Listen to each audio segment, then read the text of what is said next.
So, 10 reasons why black men aren't voting for Kamala Harris.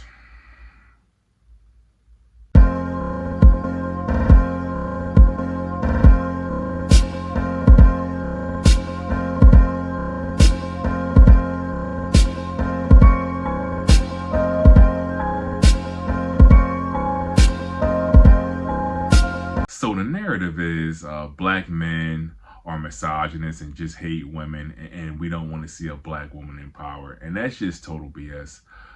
So I just listed 10 reasons in no particular order why black men feel like they just don't want to vote for Kamala Harris. So let's start with number 10. The number 10 is the Democratic Party. Right now, the Democratic Party and their message just don't align with black men in general.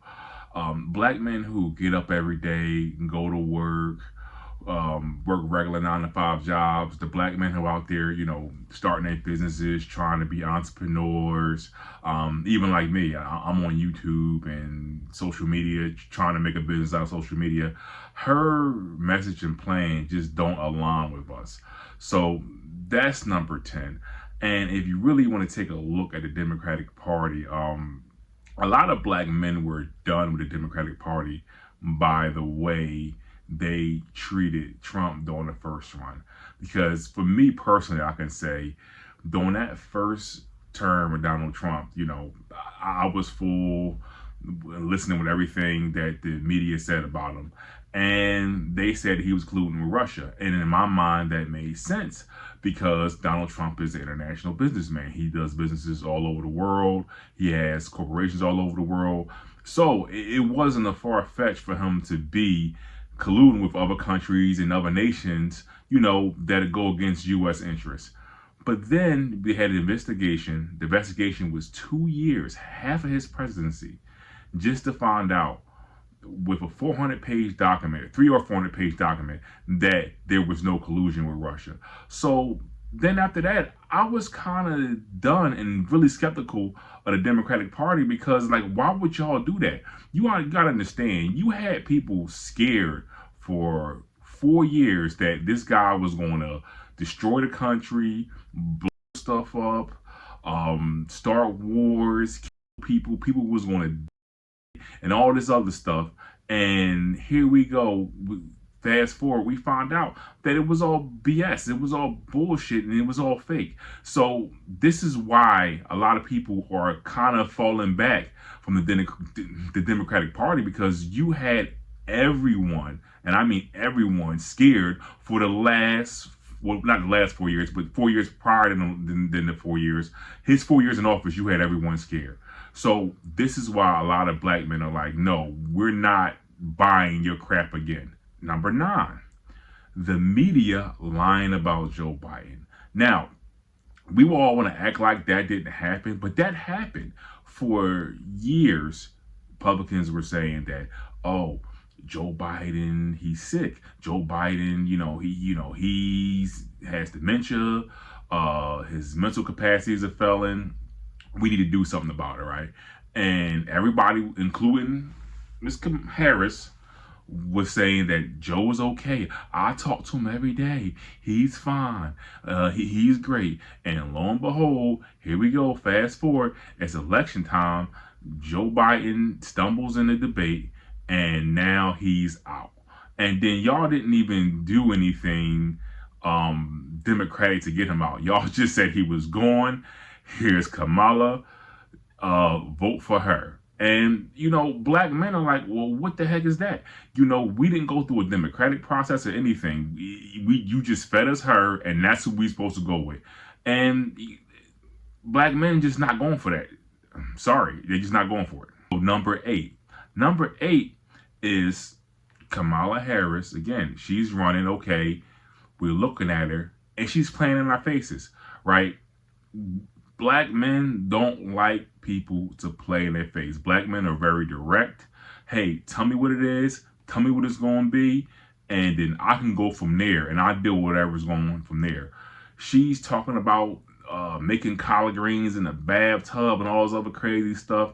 Look, my mother, my grandmother, nor my great-grandmother never made collard greens in a bathtub. That's something black people don't do. That's some stereotype stuff you done dug up from somewhere and say, look, I make collard greens in the bathtub. Like, everybody know that was BS. I mean,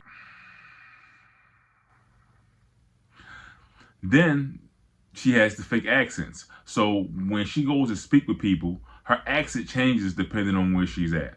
And to me, black guys, again, we don't like fake stuff. We don't want to be gaslit. We just want your real, authentic self. And right now, we don't know what that is. We don't know what she looks like. We just don't know, because to us, she's fake. Black men in general don't want to deal with no fake people.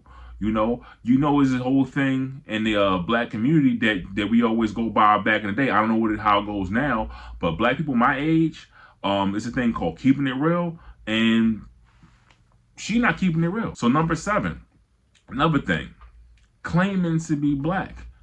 Yeah, that's a problem for black people when you claiming like you black and you in a black community when you grew up in Canada and you grew up in an Indian family. And to us, like, that goes back to what I was saying before. Like, you're not keeping it real. See, if for us to really accept you and embrace you, you got to have some real stuff to you. Right now, she's saying, and she said, like, hey, my mama had Stevie Wonder records. Like you lying. You grew up in an Indian family. We all see it. You grew up in Canada. You went to college at, I believe it was Howard, which is fine. And you're AKA, which is cool. See, what you should have done is just kept it real. Like, hey, you know what? I grew up in Canada. I went to a black college. I got some black friends. We talk back and forth. I understand some things in the black community. Something like that. Then we would have no problem with accepting that. But when you trying to act like, oh, you black, when your dad even said you not even black, your dad said you was Indian and Irish. So, like, stop trying to play on the black people. Black people don't like that, especially black men. And black men don't like to be played. So you have to stop playing in our face. So that's number 7. Number 6. Number 6 is your record. Your record is terrible towards black men. Black men in California have been locked up because of charges that are minor charges and got longer sentences. If you look at her record, black men was locked up for marijuana and all these other minor charges and got crazy sentences when she was in charge of doing that job. And we remember, and it came out.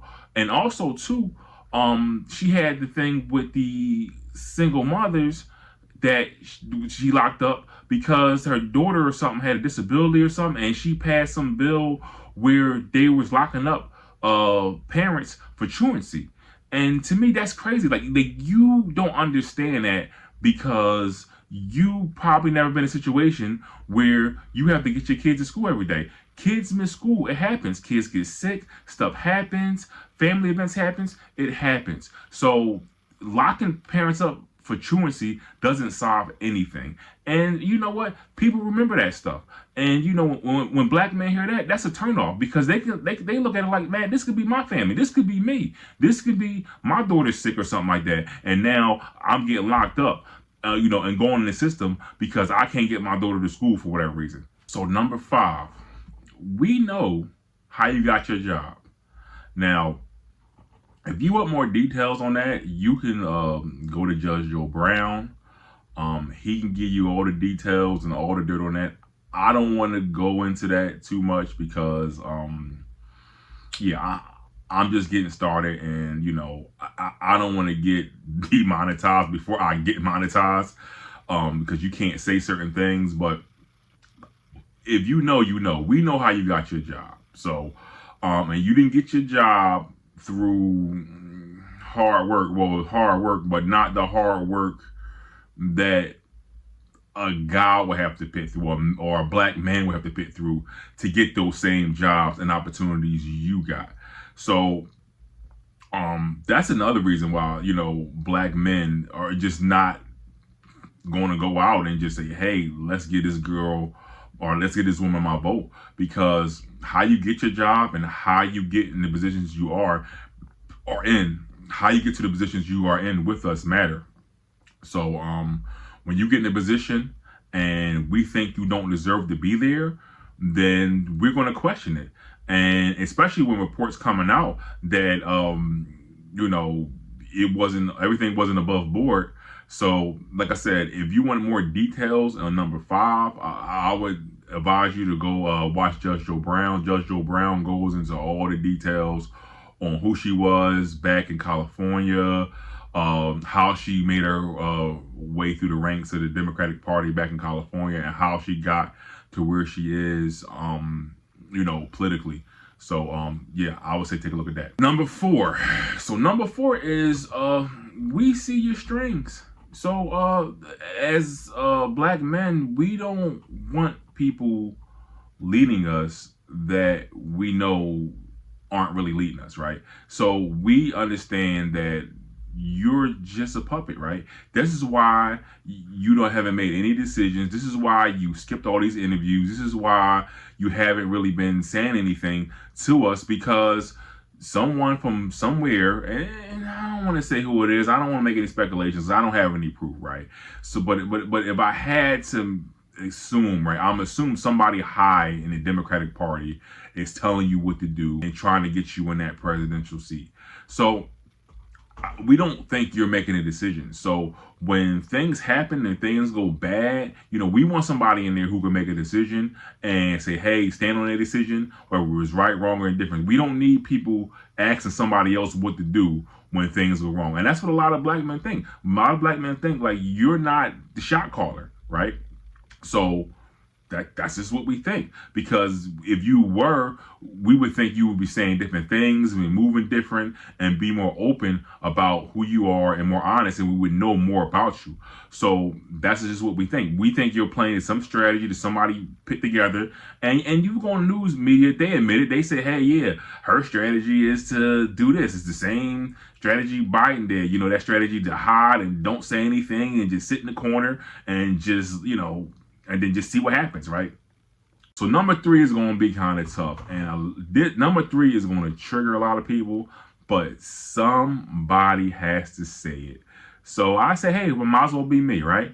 So number 3 is you don't have a black family, right? So that's to us, that's to be a red flag. Just like it's a red flag when black women see black men marrying white women, right? You married a white guy. And I'm not saying there's nothing wrong with it. I'm not saying that I have anything against interracial marriages. But at the end of the day, when black men see, okay, here's this woman who's just gallivanting around, and she married this husband with 2 kids that aren't hers. And that's another thing too, to piggyback off this. Men typically, or I would say black men, just say men in general, typically don't trust a woman who don't have their own kids running situations. I mean, and that might sound misogynist and that might sound terrible, but it is what it is. How could you run anything when you never were a mother running your own family and being the strong woman in your house, right? How could you guide my family and care for my family when you never had your own family, right? Because if you look at her family, right? A white guy with 2 kids that aren't hers. Those 2 kids are from a previous marriage. And when she came in, the one kid I think was 15, the other one is 20, which means she never raised any kids, which makes sense why she would put a law in place that would put people in jail for the kids not getting to school. It makes sense. It circles back because you've never been a mother. You never had to stay up at night. You don't know what it is to take care of a baby with a fever.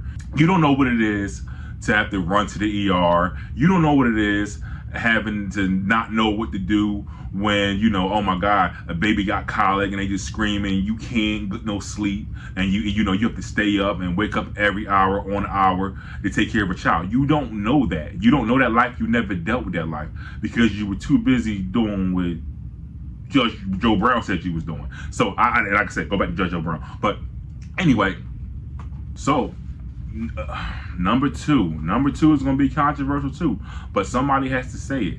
Number 2 is going to be controversial too, but somebody has to say it. Black men want someone in charge who knows the difference between a man and a woman. Now, I can go a little bit further into that, but we all know that Tim Waltz was pitting tampons in the men's room, and he seems a bit confused, right? And number one, and the last thing, no one voted for you.